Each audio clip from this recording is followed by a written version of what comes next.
ලැබීමම වාසනාව නෙවෙයි. දැන් ස්වාමීන් වහන්සේ මටම මේ පුතෙක් ඇවිල්ලා මං ඉස්සරහ පිටම එයාගේ රූපෙට සාප කළා. එයා ගොඩාක් ලස්සන කඩවසම් කොල්ලෙක් අවුරුදු 25ක විතර ඉලන්දාරියෙක්. මගේ ලස්සනට සාප වේවා. එයාගේ ලස්සනට සාප වේවා කියලා. හේතුව එයා ගොඩක් ලස්සනයි. එයා ගොඩාක් කාමාසක්තයි. ඒතකොට රාගයේ වැඩි කෙනෙක් රූපේ කඩවසම් එයා කෙල්ල දිහා බලන කෙල්ල වශී වෙනවා.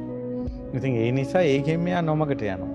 එතකොට ඒකට හේතුව එයාගේ රූපේ. එතකොට එයාගේ ආශාව වැඩි කෙනාට රූපේ තිබීම එතන හරස් වුණානේ. එයාගේ අවාසනාව වුණානේ. ඊළඟට මේ දකින සුරාව බොන්න කැමති කෙනෙකුට ධනෙ ලැබීම අවාසනාව.